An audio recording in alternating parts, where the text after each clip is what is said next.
নমস্কার বন্ধুরা, আমার রান্নাঘরে আপনাদের সবাইকে স্বাগত জানিয়ে আজকের ভিডিওটা শুরু করছি।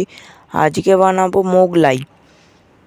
তো বেশি কথা না বলে শুরু করা যাক ভিডিও।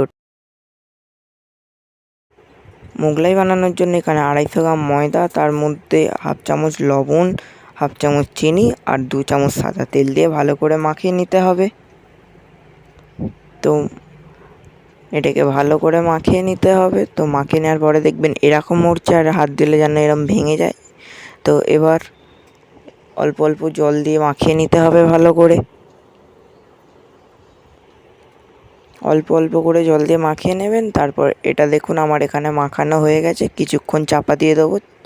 চাপা দেওয়া হয়ে গেছে। এরপর আর একটুখানি মাখিয়ে নিতে হবে। তো তারপরে 2টো ডিম নিতে হবে। ডিমটা নিয়ে ফাটিয়ে নিতে হবে।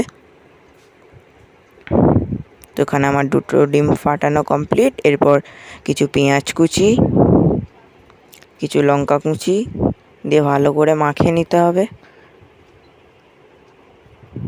ঠিক এরকম মাখানোটা হবে, তখনই দিয়ে দিতে হবে গোলমরিচ। মাখানো হয়ে যাবে তখনই 1 চামচ বিট লবণ, গোলমরিচের গুঁড়ো, চাট মশলা দিয়ে ভালো করে মাখিয়ে নিতে হবে। তারপর বেড গাম দিতে হবে। তারপর বেড গামটা আর ডিমের সাথে ভালো করে মাখিয়ে নিতে হবে। তো এখানে আমার মাখানো কমপ্লিট। এবার যে ময়দার লিচিগুলো এবার এক এক করে কেটে নেব।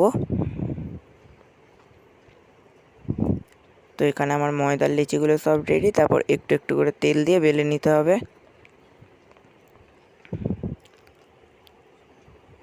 বেশ বড় বড় করে বেলে নিতে হবে। তারপর যে ডিমের পুরটা ওটা একটি চামচের সাহায্যে দিয়ে দেবেন। তারপর ওটাকে একটু চামচের সাহায্যে এদিক ওদিক করে দেবেন। তারপর প্রথম সাইডটা ধরে মুড়তে হবে, আর এরকমভাবে মুড়ে নিতে হবে। 4টে সাইড এরকমভাবে মুড়ে নিতে হবে। তারপর একটি প্যানেতে তেল গরম করে এক এক করে ছেড়ে দিতে হবে। আবার এপিট ওপিট ভালো করে ভেজে নিতে হবে।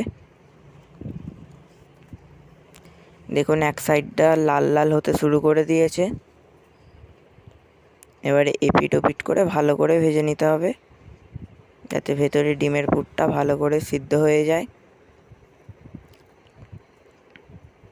তো এখানে আমার হয়ে গেছে, তুলে নিয়েছি। দেখুন বন্ধুরা কি সুন্দর হয়েছে মোগলাইগুলো। তো এখানে সস, কাসুন্দি, কিছু পেঁয়াজ কুচি,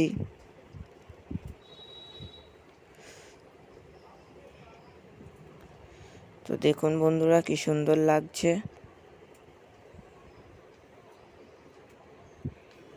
তো তার সাথে আরেক বাটি তরকারি।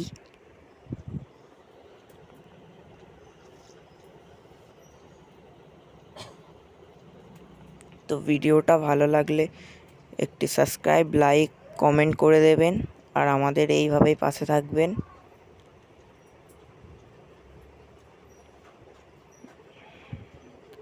ততক্ষণের জন্য টাটা, দেখা হচ্ছে নেক্সট ভিডিওতে।